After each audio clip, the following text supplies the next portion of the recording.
it's me again. I'm here in Dalmellington, which is just south of Ayr, about half an hour's drive. This is what they call the old kirkyard, the old graveyard rather. And there's another memorial here somewhere to the Scottish Covenanters. There are quite a number of them dotted around Ayrshire and other parts too, and of course Edinburgh. There are many historical sites there in Edinburgh, the place of course where many of them were actually martyred, were tortured, not just killed, but they were tortured extremely. The boot that was placed on the leg, and the screws tightened until the legs were just, the bones were crushed, you know, and all such kind of tortures were put upon them to, you know, in order to get them to recant of their faith. And of course many of them, as we know from history, did not recant, but shed their blood for Christ and his covenant of grace. So this is Dalmellington, and we're just in search of the, there's a memorial here with a cross on it to the Covenanters of this region. The pictures that I posted yesterday, the two memorials south of Maybole, well, the one south of Maybole, there was a conventicle held there. Jimmy tells me that 7,000 attended it, open air meeting, like, you know, of the Covenanters. And some of them from that region, they were taken up to the Orkneys, north of Scotland, Orkney Islands, where they were drowned, deliberately drowned for their faith. Many of the schemes, you know, the cruelty, the wickedness, the evil of the hearts of the anti-God, anti-Christian forces in the world today, as back in then, of course.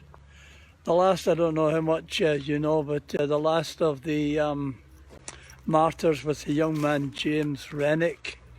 James Renwick fled Scotland to escape the persecution, but his conscience troubled him, and he returned to Scotland. He prayed the Lord that he wouldn't be tortured, because he said that he could never, if he was tortured, he would recant, he would never stand in the face of it. He wasn't tortured, he was hanged in Edinburgh. But as he virtually ran up the steps of the gallows, he testified, he said that he never thought it would be so easy to die.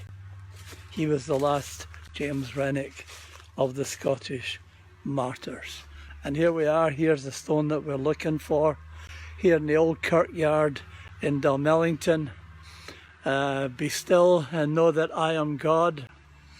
Memorial of the cross, sacred to the memory of the Covenanters of Dalmellington parish, who witnessed for the faith with their lives, 1666 to 1686, the killing times.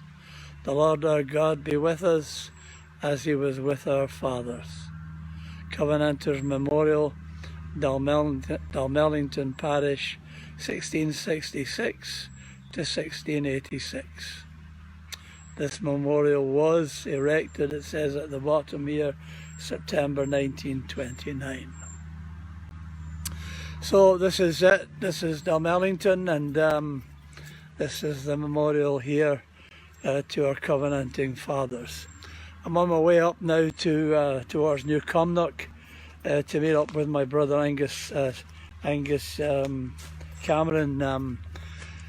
He's the pastor up there in New Cumnock, and we're going to have a mooch around there, see what we can find in the way of Covenanting Memorials up there. So I'll keep you posted as I go, but this of course for your information, and I hope too if you're Christian, for your inspiration. You know, what we have, a faith in Jesus Christ, if it's real, a God-given faith, it's a faith to live for, a faith to confess boldly and clearly in the face of all the ungodly, anti-Christian forces that come against us in this our day and generation.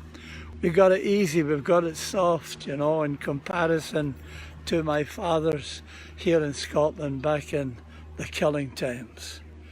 But nonetheless, we are opposed, and we must boldly, courageously confess our faith before men. It's a faith to live for, it's a faith to confess, and it's a faith to die for. God bless you, go with you, and have a good day.